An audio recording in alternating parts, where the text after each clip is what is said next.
Hey everyone, this is WobblyWallaby. Today I'm going to cover the tier list for Ragnarok Mobile Eternal Love for PvE instances. I've done tier lists in the past that focus a lot on Isles and Museum, but these days that alone isn't enough. In fact, with the power level increases lately, many classes can solo these instances. In this video I'll cover how classes perform in Oracle Elite, Thanatos Tower Legend, Ponape Museum Legend, Lost Isles Legend, Ponape Secret Realm, White Star Airship, Palace of Ghost Epic, that's all three of them, and Constellation Tower 5. Also, exciting news, I have codes to give away. I have 10 C, 10 Global, and 10 EU codes. In the comments say which classes do you think are S tier. Please include your Discord ID and which server you play on, such as C, Global, or EU, and winners will start getting codes May 10th, 2025. Next, I'll define my tier rankings. First are S tier. They're extremely powerful classes that can do its role very efficiently and can be used in a majority of PvE instances. Next is A tier, a powerful class that can be used in many PvE instances. Next is B tier, a good alternative class if S or A tier classes already exist in the party. Next is C tier, a good alternate class but more conditional than B tier. Off-meta meme builds belong here too. Next is D tier. This is a trash class that the devs should buff. Now, here's also a summary of the critical stats required on these instances. In recent times, the hero classes tend to hit critical stats more easily through its skills and class-specific weapon, whereas the older classes rely more heavily on cards and gachas to hit critical stats. As a result, they are inherently more inefficient than these newer classes. So let's begin with the saddest tier, the D tier. Again, D tier, even with enough investment, could clear stuff, but is just inefficient. I also think the devs should buff these classes to make them more viable in PvE. First, Blade Soul is bad for PvE. The auto attack build is okay, but it will be power crept by the upcoming hero class for Blade Soul, the nameless one, so do not waste your time on investing in Blade Soul. Next is Dragon Fist. Due to the HP limit per hit or the insane reductions, you won't be able to one-shot stuff anyways. Finger offense isn't a good follow-up either. Saitama is a much better option, so don't bother with Dragon Fist. Next is Hela. She's okay for PvP, but horrendous for PvE. If you want to summon stuff, use Spaghetter instead. I can only hope one day the devs will give her a debuff that makes her truly good. For example, maybe dealing with the Magic Refine reduction, but who knows. Next is Shadow Hunter. I think it's only somewhat usable if you're Whale, and also has very bad survivability. Go Fenrir if you want a ranged auto attack class, which is actually good. I think auto attack just isn't good enough. It needs to be able to proc some skills to be able to do more damage.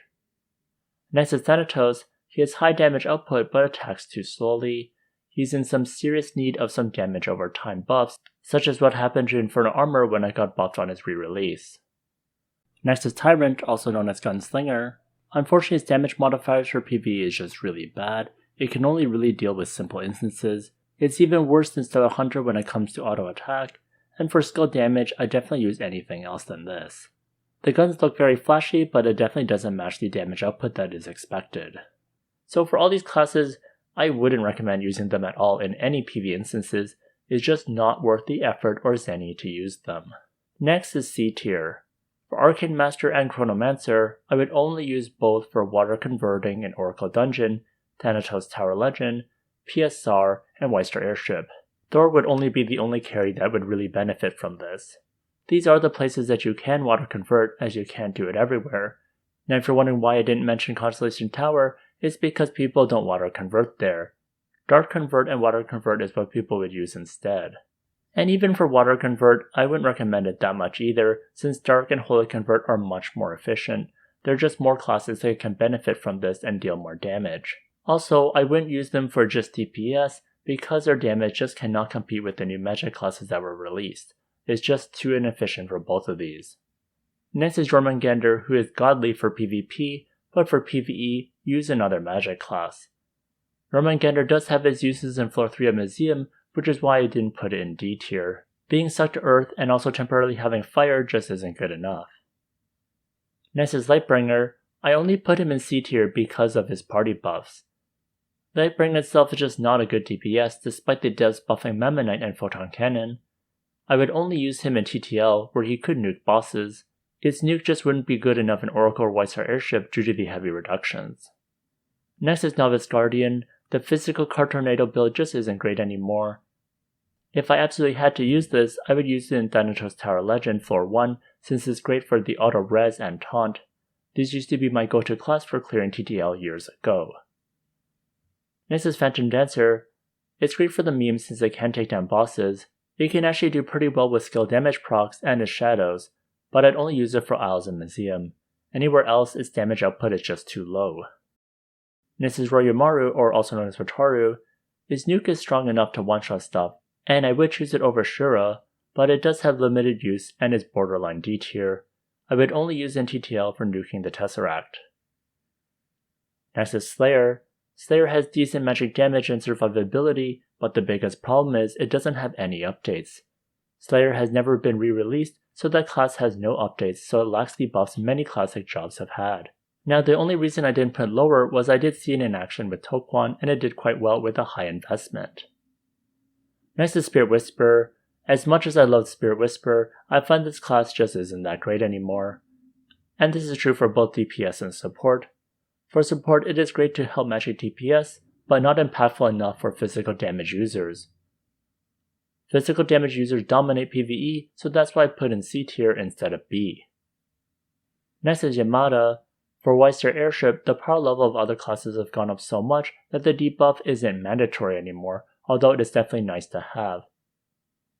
When people are first playing around with White Star Airship and wanted something super optimal, they really like that debuff, but unfortunately besides debuff it doesn't do that much, and people would probably prefer something that can do both debuff and a lot of damage. So I'd only recommend it for White Star Airship. Next, here's a summary of the C classes and which instances I used them in. Next is B tier. I definitely wouldn't mind having these classes in my party for many instances.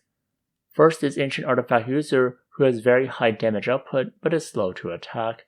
I've seen people using it quite effectively in Oracle, TTL, and White Star Airship. If they made her attack frequency a bit higher, she'd definitely be better at Museum and Isles. Next is Apocalypse. The survivability is bad, so I wouldn't use it in Oracle or White Star Airship. Apocalypse used to be amazing in Museum Legend 3F, since he is able to do high damage and also do ghost damage. However, Apocalypse is B tier now since Sunlight power creeps it like crazy. Sunlight is so much better than it that I would never choose Apocalypse over Sunlight. Next is Begetter. If you enjoy summons, this is one of the best ones in the game. It can do well in Museum and Isles, but requires lots of investment to do well in White Star Airship and some of the harder things. Next is Divine Avenger, who's nice for taking the aggro in Oracle. I also use him in TTL to taunt and temporarily remove the chains, which is super useful. For Museum Legend, he's very useful for floor 3, and I've tanked with him a ton. Now in addition, I have used him in White Star Airship briefly to tank on some of the tougher weeks. Now among the B tier classes, I've used Divine Avenger the most when it's providing support to other carries. Next is Zelenia, who's nice to have as support, but I think she's heavily reliant on whoever you're mounting, so it's very conditional. I do like having Alenia sitting on me, but again, she's not mandatory. Next for Solo and Luna, it is good as support classes that can be used for both magic and physical damage users, and among the B tier, it's the second best for support. Now if I really had to choose a support here, it'd definitely be Soulbinder, which I think is the best support in the B tier. It is useful for both physical and magic users and has lots of flexibility. Now for a complete guide, I do have a link in the description where I built one thanks to Build to Kill, and I can confirm it definitely raises the power level of your party. Now here's a summary of the B tier classes and which instances I used them in. Next is A tier. Genos is good if you have it. I personally don't like him standing still though, I prefer the mobility, but he is strong and has great survivability. An instance where I'd hate his mobility is Palace Like Ghost, especially with the annoying fire from Kain. Next is Heinrich, who has good damage and debuffs. I personally just don't like his range and would choose other S tier classes over it. He is strong enough to be A tier and has great burst as well. and if you like dual wielding, he's the only class that can do that.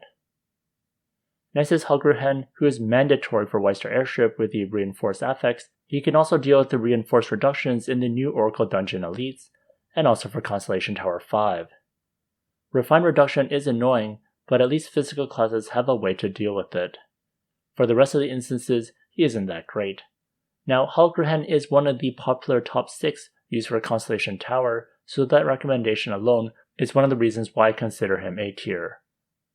Also, for a free-to-play support class, I'd recommend this, since it's very useful and many people will want a Helgrihen in the party. Next is Nidhogg, who's used for holy converting for Morok. This can be done for Oracle Dungeon, PSR, TTL, Weister Airship, and Constellation Tower. For other places, I would always choose a Saint over her. But since she is absolutely required for Morok to carry these instances, I would consider her A tier. Next is Rathrasi, who has great survivability but lacks the damage compared to Klitzberg. I think she works best with a Dark Convert Saint. Her lower damage is why she is an S tier. Next is Rune Master. I consider the auto attack to be very strong, but it requires very, very high investment. It's great against single targets, but you need the Baphomet card to deal with mobs. Infernal Armor is a much better option and more optimal with dealing with mobs. If it were just single target, then Rune Master can definitely put up a fight versus Infernal Armor, but sadly, dealing with mobs is a must these days. Next is Sarah Allen. I would consider her the 3rd best magic DPS in the game. Her survivability is why she is an A tier in my opinion, since the other S tier magic DPS classes have survivability built in. Next is Sunlight, who has a great debuff for dark and undead monsters, and she does a ton of damage too. She is a better version of Taekwon with party buffs, but when it comes to debuff and damage, she still can't compete with Klitzberg in unfairness. I use her for space-time since she shreds through that boss. I've also seen a fellow guildmate absolutely melt the Museum Floor 3 bosses. The only reason she isn't S tier is her survivability, and I tried to limit how many S tier classes there were. This class is probably borderline S tier for sure. Now here's a summary of the A tier classes. All are great, and if you like their playstyles, it's worth the investment. Helgrihen is definitely the best free-to-play option here. He's efficient even with 4 out of 7 core hero power, and you can use some free-to-play friendly support gear. Next are S tier classes. Fenrir is the best range auto attacker in the game with good survivability and burst. Even though his damage is best used with water, his damage output is high enough that it can still out-DPS many other classes who have elemental advantage. I've had times where I partied with Fenris and they ended up getting the top DPS. The only place where I think he's bad is Constellation Tower 5 since he's not part of the popular 6 used. Next is Infernal Armor, also known as Ronin. Infernal Armor continues to dominate as one of the best DPS classes in the game due to Sink or Swim and the other damage modifiers. You can scale your damage like crazy, and it is a must-have in Constellation Tower 5. Even though you're stuck to Fire and Holy, it is still great in all these instances, and if you Dark Convert, then you get past its greatest weakness, which is dealing with water monsters. I personally used him for Constellation Tower, Thanatos Tower Legend for his taunt and damage, and Weister Airship. Next is Klitzberg, who is the best DPS I'd recommend for most folks. You also have crazy debuff that helps your whole party. Now even as a free-to-play player with 20% deposit, you can clear legend instances with it, so its power level is truly insane. I have a few guides in the description of this video if you want to invest in her. I use her in Museum, Isles, PSR, and Palace of Ghost. Next is Liu Maoxing, who is the best magic DPS class in the game. But not only that, he also provides some of the best party buffs, making him a must-have in all instances. He's also one of the required classes in Constellation Tower 5 since he provides great buffs, debuffs, and damage, and he also burns the targets to further reduce the fire damage reduction for Infernal Armor. I personally use Liu Maoxing in Oracle Elite since he deals with the House of Cards and Sandstorm very well. I also use him in Weister Airship if there is a magic shield on the bosses. Next is Morok. This might be a more controversial one here, since it was a tough decision to place him in S tier. He is a powerful magic DPS with great survivability, however, I think for him to truly shine in Oracle Dungeon, PSR, Weister Airship, and Constellation Tower 5, you need a Nidhogg to Holy Convert. Even without Holy Convert, I have seen some content creators like Aura Summer and Mike's shred some bosses, but I find him to be less powerful compared to Liu Maoxing and a bit harder to equip. Next is Saint, who's useful in every instance and is the best support in the game. Saints have great party buffs, great debuffs against targets, res, and helps keep your party alive. These days, Saints also have the critical role of dark converting in instances like PSR, White-Star Airship, Constellation Tower 5, and more. Basically, some of the toughest instances in the game. If you enjoy support, Saint is the best class to choose for all time. Next is Saitama. I think his buff from the re-release made him very powerful. In particular, I like how he can deal with bosses in Palace of Ghost and even has a popular AFK version where you can lifesteal and not die. His damage reduction debuff and very fast attack from successive punches allow him to take down bosses. He also has the best nuke in the game and a great follow-up, which is why Ryumaru, Dragon Fist, and Lightbringer are awful in comparison. I have used it in Palace of Ghost and it works quite well. In other instances, he does well against a single target. Now, where he struggles is where there's tough mobs, such as in White-Star Airship. For Oracle Dungeon, he's great for nuking bosses, but he'll need another class to help with the mobs. And finally, it's Thor. He's great at single target damage. Despite him being stuck to wind, his damage output is high enough that he can melt targets. When getting water converted by an Arcane Master or Chronomancer, you're even more deadly. In Constellation Tower 5, he's a must-have because his skill, Lightning Cling, sucks enemies together so the AoE can more efficiently hit all the mobs at once. Otherwise, it's easy to run out of time. Now, for all the S-tier classes, I have invested in all of these. These include all the hero classes at being max hero passive, and I haven't regretted investing in any of these. And finally, here's the overall tier list. If I had to pick some of my top favorites, for DPS it would be Klitzberg, Liu Maoxing, and Infernal Armor. For my favorite support, it'd be Saint, Hagrahen, and Soulbinder. For free-to-play, Klitzberg and Saint are my top picks. So what are your thoughts on the tier list? Let me know in the comments section. If you enjoyed this video, please like, comment, and subscribe. Here's a video that I recommend. And if you want more class recommendations, check out this playlist over here.